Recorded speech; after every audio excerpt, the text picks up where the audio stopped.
Sunburned and silver-haired, this James Bond meets Ernest Hemingway character is the catalyst behind an iconic brand's revival that transformed them into doing $100 million in revenue every quarter. This is the story of the most interesting man in the world and its unknown origin story that turned this dud of a Mexican beer into one of the most recognizable around the globe. Keep watching to learn why people buy, how to leverage a brand icon, and the secret of selling the lifestyle, not the product. Like, comment, and subscribe so I can keep my job. We've all heard of the most interesting man in the world, but did you know that the origin story was fueled by deep male insecurity? Picture this, it's a rainy Thursday morning in 2006, you just logged onto your laptop and you check your email. You sift through messages from the brand team about logos, a message from legal about the blog you posted yesterday, and oh no, you see an invite for company-wide happy hour tonight. No thank you. Awkward convos, too many cheese boards, and constantly checking your watch for the time. It's a recipe for a brutal Thursday night. You'd much rather spend it watching Suits. But what if I told you there was a way to avoid the awkward head nods and smiles? And hint, it doesn't have anything to do with skipping happy hour or slamming an unnecessary amount of vodka crayons to enjoy yourself. Meet the solution. Dos Equis, your new favorite beer. But Dos Equis had a problem. They were losing the younger male market, a key segment. They had a beer rich with Mexican history, but their marketing department was a total dud. Unable to capture their niche, Dos Equis was getting swallowed up by an influx of craft brewers, catering to younger audiences looking to ditch the light beers of their parents' generation. That was until the iconic, most interesting man in the world campaign was dreamed up by Caroline Creedit, a single girl in the city of endless possibilities, Akron, Ohio.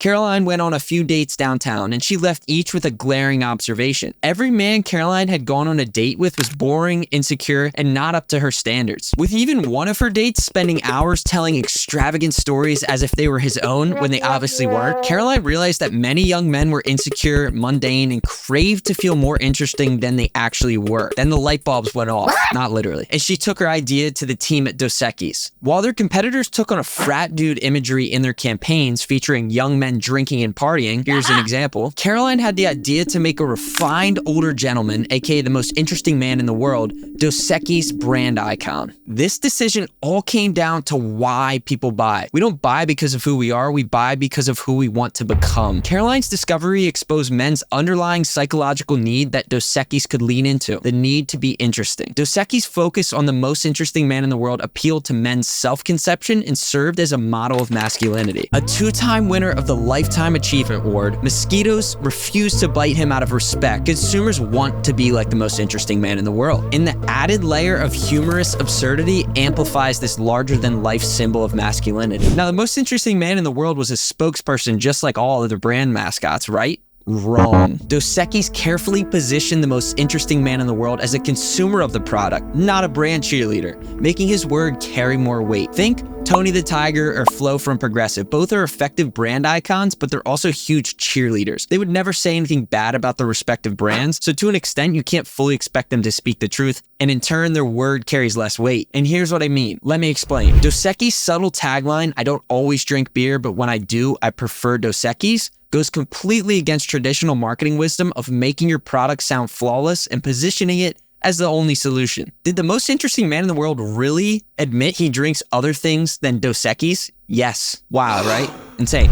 With this layer of added authenticity, consumers could legitimately trust the image, aura, and word of the most interesting man in the world. How convenient for Dos Equis. Continuing to buck traditional marketing wisdom, Dos Equis beer was never the focus of commercials. Whether it was the most interesting man in the world giving his dad the talk or playing himself in a past life, you won't spot a Dos Equis logo until the last 10 seconds of every commercial. This plays perfectly into Dos Equis' goal of selling the lifestyle that comes with their product instead of selling the product itself. Nike is the king of this, selling the idea of pushing your limits and achieving peak performance. The shoes are just a vessel to get there. Surrounded by beautiful women, the focus of attention at the party, peak masculinity, the lifestyle is the focus of every commercial, and drinking a Dos Equis is just the vessel to get there. Why does this matter? The alcoholic beverage industry is cutthroat. There are hundreds of thousands of competitors, and if we're being brutally honest, there's only so much difference you can get between each product, like Bud Light, Miller Lite, all taste the same, generally the same. By selling the lifestyle, Dos Equis is able to differentiate in the market. Forget the taste of the beer, the true taste of a Dos Equis is being the most interesting man in the world. Can you get that from a Coors? Didn't think so. When the campaign launched in 2006, Dos Equis had a meager 3 to 4% market share of imported beer. And this was at a time when sales of other imported beer fell 4% in the US. Now, after this campaign, Dos Equis increased sales by 22%. Their sales in Canada also tripled, and by 2014, they had increased their market share by 50%. The campaign was such a hit that it ran all the way until 2018, and the most interesting man in the world became a cultural phenomenon, seen hanging out with US presidents, Michael Jordan, and Leo DiCaprio. The most interesting man in the world acts as a great reminder for marketers that consumers don't buy because of who they are, they buy because of who they wish to become. The most interesting man in the world appealed to men's self-conception and served as a model of masculinity. A two-time winner of the Lifetime Achievement Award, mosquitoes refuse to bite him out of respect. Consumers